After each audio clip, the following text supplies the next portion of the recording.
तो फिल्म की शुरुआत एक बेसबॉल कोर्ट से होती है, जहां सीटी की आवाज गूंजते ही गेम स्टार्ट हो जाती है। वुल्व्स की टीम पहले तो मुश्किल में आती है, पर खैर आखिरी सेकंड में ये लोग कमबैक करते हैं। कोच के कहने पर डीन बॉल मेसन को देता है और मेसन आखिरी विनिंग शॉट मारता है, पर बॉल को फेंकते हुए उसे उसी वक्त लोगों के दरमियान में एक भयानक काला साया खड़ा हुआ नजर आया। वो एक एंटिटी थी, कोई इंसान नहीं था, जिसे देखकर मेसन घबरा जाता है और भागकर एक लॉकर रूम में आते हुए एक पुराना बॉक्स निकालकर उसे फौरन से तोड़ देता है। न जाने ये क्या था, पर इसे तोड़कर उसकी घबराहट थोड़ी कम हुई थी। जब बाकी टीम आते हैं तो उनको सब नॉर्मल लगता है और ये लोग अपनी जीतने की खुशी में पार्टी करने लगते हैं। लेकिन बाद में जब मेसन शॉवर ले रहा होता है तो नाली से एक काला धुआं निकलकर उसी भयानक एंटिटी की शक्ल ले लेता है, जिसे उसने बास्केटबॉल कोर्ट में भी देखा था। इस टाइम वो जल रहा था किसी कोयले की तरह। पहले वो हाथ बढ़ाकर मेसन का गला दबाने लगता है और फिर उसके मुंह के अंदर अपना जलता हुआ पंच मारकर उसे जिंदा जला देता है। वो जलते हुए वॉशरूम से बाहर निकल आया था। उसके दोस्त उसे देख रहे थे पर उसे बचा नहीं पाए और वो जिंदा जलकर मारा गया। फिर नेक्स्ट सीन में हम एक नए कैरेक्टर क्रिस को न्यू स्टूडेंट के तौर पर उसी स्कूल में देखते हैं। उसके आते ही वो नोट करती है कि यहाँ का हर बच्चा उसे अजीब तरीके से घूर रहा था। यहाँ पर उसे मेसन का ही लॉकर दिया जाता है, जिसे खोलने पर अंदर उसे वही इंटीक पीस नजर आया था जिसे मेसन तोड़ चुका था। जबकि तभी यहाँ मेसन के दोस्त आकर उससे लड़ने लग जाते हैं। उनका कहना था कि तुम ये लॉकर इस्तेमाल नहीं कर सकती क्योंकि ये हमारे दोस्त का था। ये लोग यहाँ पर उसका मजाक भी बनाते हैं, पर तभी यहाँ एली नाम की एक लड़की आकर उसका साथ देने लगते हैं और ये बुली ग्रुप इस बात से चिढ़कर और ज्यादा क्रिस को छेड़ने लग जाता है। क्रिस को भी गुस्सा आता है और वो एक लड़के को मार देते हैं। उसी टाइम यहाँ से जो टीचर गुजर रहे थे वो ये सब देख लेते हैं। क्रिस को तो स्कूल में आते ही डिटेंशन मिल जाती, पर एली इस मर्तबा भी क्रिस का साथ देते हैं और टीचर को सारी बात सच बताती है, जिसकी वजह से बाकी सब बच्चों को स्कूल से डिटेंशन मिल जाती है, सजा मिल जाती है और ये सब क्रिस की जान छोड़ देते हैं। इसके बावजूद भी क्रिस एली का शुक्रिया नहीं करती, उल्टा उसे ये कहती है कि मुझे किसी का एहसान नहीं चाहिए था। और फिर बेचारी एली भी उदास होकर यहाँ से चले जाते हैं। अब क्रिस वहाँ पर अकेली ही खड़ी थी। वो अब अपने कैबिन में से वही इनटेक बॉक्स निकालती है। उसे खोलने पर वो एक मर्तबा डर गई थी। इसके अंदर एक छोटे से बच्चे का स्कल यानी खोपड़ी थी, पर जैसे ही उसने उस स्कल को निकाला तो उसे पता चला ये असल खोपड़ी नहीं है, ये असल में एक सीटी है जिसे खोपड़ी की शक्ल में बनाया गया है। वो जब इस विसल को गौर से देख रही थी तब उसे इस विसल में से अजीब भयानक आवाजें भी आने लगी, पर उसने इन सारी आवाजों को इग्नोर कर दिया। उसने इस सिटी को बचाने का सोचा, पर अचानक स्कूल बेल हुई और उसने वो सिटी बचाई नहीं और अब उस इंटेक पीस को अपने बैग में रखे हुए वो क्लास में आ गई, जहाँ बैग उसके नीचे रखते ही वो इंटेक पीस उसके बैग से गिर गया और एक लड़के ने उसकी शिकायत लगा दी कि देखिए सर, ये अजीबोगरीब चीजें लेकर आई है। वह शराफत से उठी और उसने ये इंटेक पीस सर को दे दिया और बताया कि मुझे ये अपने लॉकर में से मिला है। इस इंटेक पीस को देखकर प्रोफेसर भी काफी हैरान हुए थे।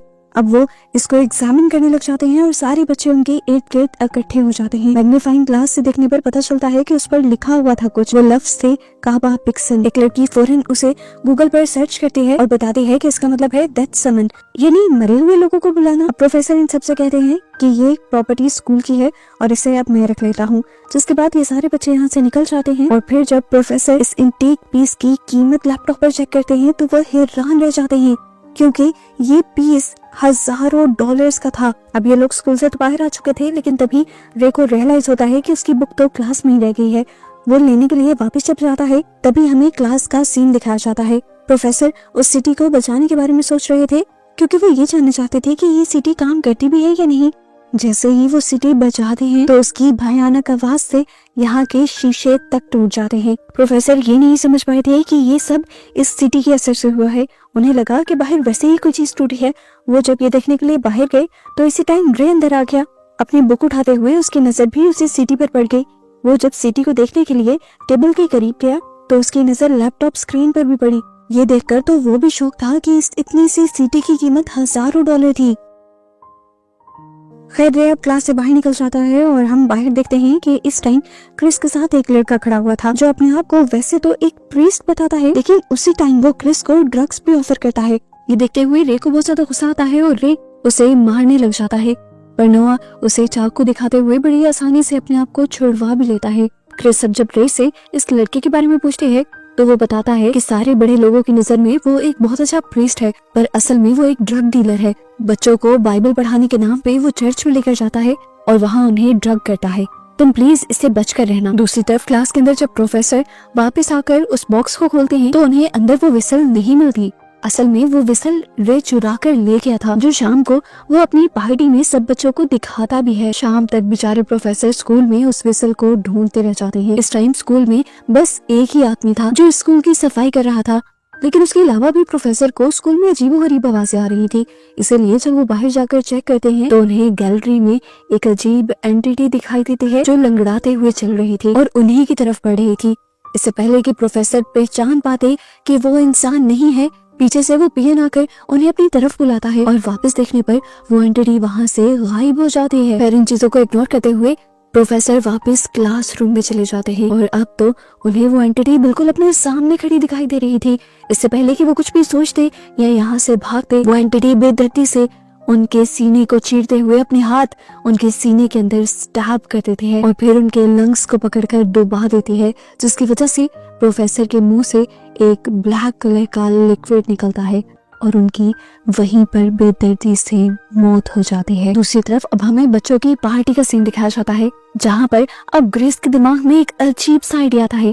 अब क्योंकि उसी सारी विसल के बारे में सर्च करते हुए प्रोफेसर को बताया था, तो वो कहती है मुझे पता है ये विसल मुर्दों को जिंदा करने का काम करती है, क्यों ना हम भी ट्राई करें। ये सब एक एडवेंचर ही सही। उसकी बातें सुनकर क्रिस को काफी अजीब लगता है और वो यहाँ से जाने की बात कहती है, पर एली उसे यहाँ रोक लेती है और ग्रेस उस विसल को बचा भी देती है। यहाँ पर सबको तो विसल बजने की आवाज आई थी, लेकिन एक लड़के को विसल के बजाय किसी के कदमों की आवाज सुनाई दी थी और वो इस सब से बहुत ज्यादा डर चुका था। उसने जब ये बात सबको बताई तो सबने उसका मजाक बनाया और फिर क्रिस यहाँ से चली गई। अब घर पर क्रिस जब अपने कामों में बिजी थी, तभी अचानक उसे अपने घर के बाहर दरख्त पर कोई खड़ा हुआ नजर आता है। ठीक इसी टाइम पर डेबी उसके कमरे में कॉफी लेकर आता है। क्रिस जब उससे पूछती है क्या तुम्हें सामने दरख्त पर कोई नजर आ रहा है और खुद भी मुड़कर देखती है, तो पता चलता है कि वो एंटिटी वहाँ से गायब हो चुकी थी। सीन कट होकर दोबारा हम ग्रेस को उसके घर पर देखते हैं। असाइनमेंट बनाते हुए उसे ऐसा महसूस होता है कि कोई उसके पीछे आ रहा है, पर वो इस सबको इग्नोर कर देती है, ये समझते हुए कि जरूर उसका भाई ही होगा। लेकिन वो थोड़ी डर भी चुकी थी। अब वो यहाँ से अंदर जाने का जब फैसला करती है तो अचानक ही कोई पीछे से उसके मुंह पर टच करता है।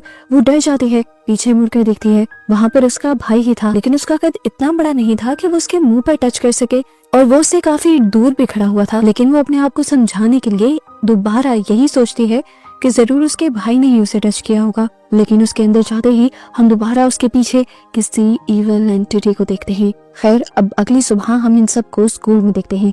स्कूल आकर इन्हें शॉकिंग न्यूज ये मिलती है कि इनके प्रोफेसर मर चुके थे, जिन्हें कल ये बिल्कुल ठीक देख कर गए थे। ये सब लोग मिलकर असेंबली में उनके लिए प्रे करने लगते हैं और तभी एली को अपने सामने वाली चेयर पर बैठी हुई लड़की बहुत ही अजीबोगरीब हरकतें करती हुई दिखाई देती है। उसका सर उल्टी तरफ मुड़ा हुआ था। एली ने पहले तो डर कर अपनी आंखें बंद की और जब इस बात को क्रिस को बताने का सोचा तो देखा कि वो सब उसका वहम था। ये लोग आपस में अपने साथ होने वाली इन छोटी छोटी चीजों को डिस्कस करते हैं, जिस तरह रात को क्रिस का किसी एंटिटी को देखना और अब एली का। तो रे इन सारी चीजों को रिलेट करते हुए कहता है, देखो हो सकता है कि मेसन यानी जो लड़का मरा था ये विसल उसी की हो और हमें उसी के घर पहुंचा देनी चाहिए। क्या पता किसी मरे हुए इंसान की चीज लेने की वजह से हमारे साथ ये सारे इंसिडेंट हो रहे हों। यही सोचते हुए अब क्रिस और एली मेसन के घर जाते हैं, जहाँ पर उन्हें दरवाजा खुला हुआ मिलता है। अचानक से बहुत ही अजीब से तरीके से मेसन की मॉम उनके सामने आती है और इन्हें लेकर एक इंटेक रूम में चले जाते हैं। यहाँ पर हर चीज इंटेक थी, हर चीज पुरानी थी। अब क्रिस मेसन की मॉम को वो विसल वापस करती है, लेकिन मेसन की मॉम ये लेने से मना कर देती है और कहती है कि ये कभी मेरी थी ही नहीं। वो अब इस विसल के बारे में एक भयानक सच ये बताती है कि इस विसल को कोई खरीद नहीं सकता। ये विसल खुद लोगों को ढूंढती है। पहले उसने मेरे मेसन को चुना और अब तुम्हें। क्रिस बताती है, अरे मैंने इसे नहीं बचाया, वो तो हमारी एक क्लास फेलो ने बचाया था। उसे लगता था कि इसे बचाने से मरे हुए लोग आ सकते हैं, क्योंकि उसके ऊपर लिखा हुआ था डेथ समन। तो ये आंटी अब इन्हें इस बात का असल मतलब बताती है कि डेथ समन का मतलब किसी मरे हुए को बुलाना नहीं, बल्कि अपनी मौत को खुद बुलाना है। इनकी बातें इन दोनों लड़कियों को अजीब लग रही थी। अब वो आंटी बताती हैं कि हर इंसान की मौत का वक्त तय होता है, पर जो जो इस सीटी की आवाज सुनता है उसका मौत का वक्त पहले आ जाता है। और इससे भी शॉकिंग बात ये है कि मरने वाला उसी उम्र में जाकर मरता है जितनी उम्र में असल में उसका मरना तय था। यानी अगर किसी की मौत 80 साल की उम्र में लिखी हुई थी तो वो इस सीटी को सुनने के बाद एकदम से उतनी ही उम्र का हो जाता, बूढ़ा हो जाता और तभी मरता। अब एली को लगने लगा था कि इन लेडी का तो दिमाग खराब है, पर क्रिस के जहन में इस टाइम मेसन की और उनके प्रोफेसर की मौत चल रही थी, जिनकी वजह अभी तक कोई जान नहीं पाया था। वो उनकी मौत का रीजन देखने के लिए अब हॉस्पिटल चली जाती है और किसी तरह वहाँ के रिकॉर्ड रूम में घुसने में भी कामयाब हो जाती है, जिसके बाद बहुत सी फाइल्स ढूंढने पर उन्हें सबसे पहले मेसन की फाइल मिल जाती है, जहाँ पर उसकी पोस्टमार्टम रिपोर्ट थी और पोस्टमार्टम में साफ लिखा हुआ था कि ये किसी 40 साल के आदमी की डेड बॉडी है। इसका मतलब कि जो कुछ वो लेडी कह रही थी वो सच था। मेसन की मौत अगर 40 साल की उम्र में लिखी हुई थी तो वो उस टाइम एकदम से बूढ़ा होकर 40 साल का ही होकर मरा था। क्रिस अब काफी ज्यादा डर जाती है, घबरा जाती है, क्योंकि वो जानती है कि इस विसल की आवाज उसके साथ साथ उसके सभी दोस्तों ने सुनी है और सबके ऊपर अब खतरा मंडला रहा है। अब क्रिस और एली जैसे ही उस पार्टी में आते हैं जहाँ पर उसके बाकी सारे क्लास फेलोज थे, तभी वहाँ पर एक लड़का उसे रोकने की कोशिश करता है, तो वो गुस्से में उसका नाक ही काट देती है, क्योंकि ये लड़का वही प्रीस्ट था जो सब बच्चों को ड्रग्स देता था। इसके बाद वो आगे बढ़ने की कोशिश करती है ताकि वो अपने सारे क्लास फेलोज को देख सके, लेकिन उसे यहाँ पर ग्रेस कहीं नहीं नजर आती, जबकि ग्रेस को हमें एक मेज में यानी एक भूल भुलैया के अंदर दिखाया जाता है। वैसे ये मेज हॉरर थीम पर रखी गई थी, यानी यहाँ पर सब कुछ डरावना था, लेकिन ग्रेस के सामने तो सच में बहुत कुछ अजीब होने लगा। उसे यहाँ पर एक एंटिटी नजर आई जो बस फिर उसके पीछे ही पड़ गई। ग्रेस ने उससे बचकर भागने की बहुत कोशिश की, पर वो एंटिटी बार बार उसके पीछे आ रही थी। फिर उसने सोचा बस और नहीं, वो इससे लड़ेगी। वो अपने हाथ में पकड़ा हुआ एक हथियार उस एंटिटी को मार देती है, लेकिन उस एंटिटी को कुछ होने के बजाय वो खुद ही बेहोश हो जाती है। होश में आने पर वो भागती है, लेकिन आगे का रास्ता भी बंद था। वो एक छोटी सी टनल से होकर गुजरने की कोशिश कर रही थी, तभी उस एंटिटी ने उसे पांव से पकड़ लिया। जैसे यहाँ हिम्मत नहीं आती, अपनी पूरी ताकत लगाती है और अपनी टांग छुड़वाते हुए इस अजीब सी टनल से आगे निकल आती है। फाइनली ग्रेस उस बेल तक पहुंच गई थी जो गेम को खत्म करने वाली बेल थी। इससे पहले कि वो बेल को बचाती, ऊपर से लटकती हुई वो बूढ़ी औरत उसके मुंह को पकड़ लेती है और उसके मुंह से जैसे उसकी सारी ताकत को चूसते हुए वो उसे एक ही मिनट में बूढ़ा बना देती है। मरने से पहले ग्रेस मुश्किल से ही उस बेल को पकड़ पाती है और जब डीन यहाँ आता है तो उसकी मरी हुई बॉडी देखकर बहुत ज्यादा डर जाता है, लेकिन जब वो उसकी शक्ल देखता है तो वो पहचान भी नहीं पाता कि ये ग्रेस ही थी। वो अब यहाँ से जा चुका था। उसे अब एली और क्रिस मिलते हैं स्कूल में आकर और उसे सब समझाने की कोशिश करते हैं कि किस तरह इनके ऊपर एक कर्ज है, क्योंकि उन्होंने उस विसल की आवाज सुनी थी, जिसकी वजह से इन्होंने मौत को खुद करीब बुला लिया है और अब ये लोग बूढ़े हो होकर मरेंगे। ये सारी बातें सुनकर डीन को यकीन नहीं हो रहा था। वो अभी सिर्फ 18 साल का था, कैसे मौत उसके पीछे बढ़ गई थी। अपने आप को ट्राम डाउन करने के लिए वो ड्रग करता है और अपने घर चला जाता है। दूसरी तरफ अब हमें रे को दिखाया जाता है। वो छत पर जब अकेला बैठा हुआ था तो अचानक उसके ऊपर खून की बारिश होने लगी, लेकिन अगले ही पल उसे पता चला कि ये बस उसकी हेलुसिनेशन थी। इन सारी चीजों से इन सबको समझ आ गई थी कि जो कुछ एली और क्रिस कह रहे थे वो सच था। इसीलिए अगले दिन वो सब मिलकर मेसन की मॉम से मिलने के लिए जाते हैं, जिनकी हालत अब बहुत ज्यादा खराब है और वो मरने वाली है। वो बताती हैं कि मौत को वापस तो नहीं बेचा जा सकता, पर रास्ता उसका जरूर बदला जा सकता है, यानी मौत किसी और पर ट्रांसफर हो सकती है, कोई और उसे एज अ सैक्रिफाइस ले ले। अब ठीक इसी वक्त पर क्रिस शीशे के अंदर अपनी मौत देखती है, एक भयानक मौत जिससे वो डर जाती है, और उसी टाइम उसी शीशे के अंदर वो औरत भी देखती है और वो उसी टाइम मर जाती है। हर सीन कट होकर दूसरी तरफ हमें डीन को दिखाया जाता है, जो इन सब की बातों पे अभी तक यकीन नहीं कर रहा था। वो परेशान हुआ जब न्यूज ऑन करता है तो वहाँ पर ग्रेस के ही मरने की न्यूज मिलती है और वो सदमे में चला जाता है, ये सोचते हुए कि वाकई क्रिस और बाकी जो दोस्त उसे समझाना चाह रहे थे वो सच था। ठीक इसी टाइम पर उसका दरवाजा खुलता है, वहाँ से एक डिमोनिक हाथ आया। ये इतना डरावना दिख रहा था कि एक मर्तबा को डीन डर गया। उसने उस दरवाजे को जोर से बंद रखने की कोशिश की, जिसकी वजह से वो हाथ जख्मी हो गया और सारी जगह खून से भर गई। उसके बाद उसने उसी दरवाजे के आगे फर्नीचर रखकर उसे बंद करने की कोशिश की, लेकिन वो कोई इंसान नहीं था जो दरवाजे से आ जाए। वो एक एंटिटी थी, एक भूत था जो अब उसकी वार्डरोब से निकलता है और पीछे से उसकी बॉडी के अंदर हाथ स्टैप करते हुए उसकी बॉडी के आर पार कर देता है। उसकी चीखें सुनकर यहाँ पर उसके पेरेंट्स आते हैं, जो उसका ये हाल देखकर डर जाते हैं और इसी तरह डीन की मौत हो जाती है। दूसरी तरफ हम देखते हैं कि रे को अपनी मौत को चकमा देने का एक बहुत ही जबरदस्त आइडिया आता है। वो सोचता है कि नोवा जो कि एक बुरा इंसान है, उसे तो सोसाइटी में होना ही नहीं चाहिए। वो अपनी मौत को उसे ट्रांसफर करने का सोचते हुए उसका पीछा करता है और एक अकेली जगह उसे मिलकर उसे मारने की कोशिश करता है। लेकिन नोवा भी नोवा था, वो बड़ी आसानी से उसे ओवरपावर कर लेता है और उसके हाथ से गन ले लेता है और उसी को शूट करता है। पर असल में रे ने देख लिया था कि उसकी मौत गन शॉट से नहीं होगी, इसीलिए तो वो गन नहीं कराया था। अब वो रे को पकड़ लेता है और अपना खून उस पर लगाते हुए अपनी मौत उस पर ट्रांसफर करने ही वाला होता है कि तभी यहाँ पर क्रिस और एली आ जाते हैं। वो उसे रोकते हैं लेकिन वो उनकी एक नहीं सुनता। इससे पहले कि वो अपनी मौत को ट्रांसफर कर पाता, उसी सेकंड उसकी मौत आ जाती है। पहले उसका बाजू बोटी बोटी होकर बिखर जाता है और फिर उसकी पूरी बॉडी क्रश होकर वो यहीं पर मारा जाता है। उसकी मौत ऐसी हुई थी कि जैसे वो किसी मशीन में या ट्रेन के नीचे जाकर कुचला गया हो। इसके बाद हमें दिखाया जाता है कि यहाँ पर सिर्फ क्रिस और एली ही बचे थे। वो दोनों अब मौत को चकमा देने का प्लान बनाते हैं। एली के पास इस टाइम एक इंसुलिन किट थी। क्रिस एली से कहती है कि तुम ये सारे इंसुलिन मुझे लगा दो और फिर मुझे पानी में डुबाकर मार देना, और जब मेरी सांसें बंद होने लगे ठीक उसी टाइम तुम मुझे रिवाइव कर देना। इस तरह मौत को चकमा देकर शायद हम मौत से बच जाएं और फिर यही काम मैं तुम्हारे साथ करूंगी। अपना प्लान पूरा करने के लिए ये लोग इसी जगह का इस्तेमाल करते हैं और इंसुलिन लगाने के बाद पानी में डूबने से पहले क्रिस एक मर्तबा अपनी मौत को देखती भी है, लेकिन वो उससे डरती नहीं। एली उसे कई मर्तबा पानी में डुबाती है और जब वो देखती है कि क्रिस बिल्कुल मरने वाली है, तब वो उसे पानी से निकाल देती है और उसे रिवाइव करने की कोशिश करती है। उसे सीपीआर देती है, यहाँ तक कि उसे बिजली के झटके भी देती है, पर अब कुछ भी नहीं हो रहा था। हमें क्रिस के हेलुसिनेशंस के अंदर उसे उसकी मौत से लड़ते हुए दिखाया जाता है। उसकी मौत बार बार उसे पानी के अंदर खींच रही थी, लेकिन क्रिस ऊपर की तरफ जाने की कोशिश कर रही थी जहाँ से उसे एली की आवाजें आ रही थी। इस टाइम उसे एली के साथ बिताया हर पल याद आ रहा था और मौत उसे अभी भी नीचे की तरफ खींच रही थी। यहीं पर नोवा जो कि अब बेहोश पड़ा था, उसे भी होश आ चुका था।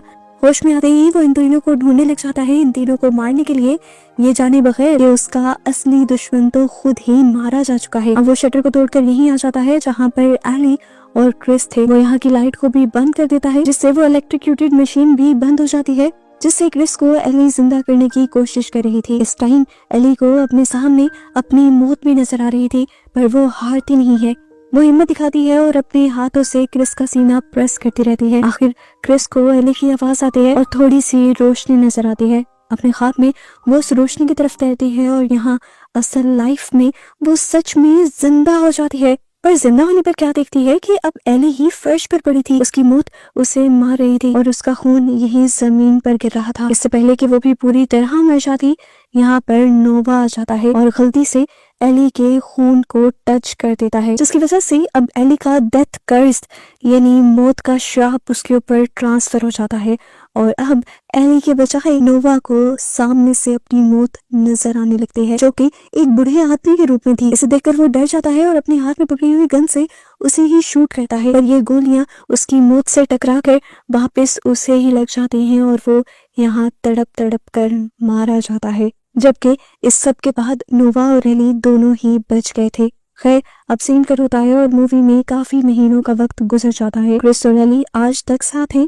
और अब बेस्ट फ्रेंड्स बन चुके हैं। क्रिस को कई मर्तबा अपनी मौत नजर आती है, लेकिन वो उस पर ज्यादा ध्यान नहीं देती, क्योंकि वो जानती है कि वो अपनी मौत को हरा सकती है तब तक जब तक उसकी मौत का असल वक्त ना आ जाए, और अपना ये डर वो कभी किसी पर जाहिर भी नहीं करती। अब हमें मूवी के पोस्ट क्रेडिट सीन के अंदर इन्हीं के स्कूल में एक नई लड़की आती दिखाई देती है। उसे भी अब वही कैबिन दिया जाता है जो पहले क्रिस को दिया था, और कैबिन खोलने पर उसे वही विसल मिलती है जो क्रिस को मिली थी, और वो इस विसल को लेकर अगली ही सुबह असेंबली के अंदर चली जाती है। जैसे ही क्रिस और एली उसके हाथ में विसल देखते हैं तो उसे वार्न करने की कोशिश करते हैं, लेकिन क्योंकि वो बहुत दूर थे तो लड़की उनकी आवाज सुन नहीं पाई थी और उसने माइक में ये विसल बजा दी थी, जिसकी वजह से अब यहाँ पर बैठे हुए सभी लोग उसी कर्ज का शिकार हो गए थे, जिस कर्ज से एली और क्रिस बहुत मुश्किल से बच कर आए थे। अब इन सब के साथ क्या होने वाला था? क्या क्रिस और एली इन सब को बचाने वाले थे? इसी मिस्ट्री के साथ ये मूवी यहाँ खत्म हो जाती।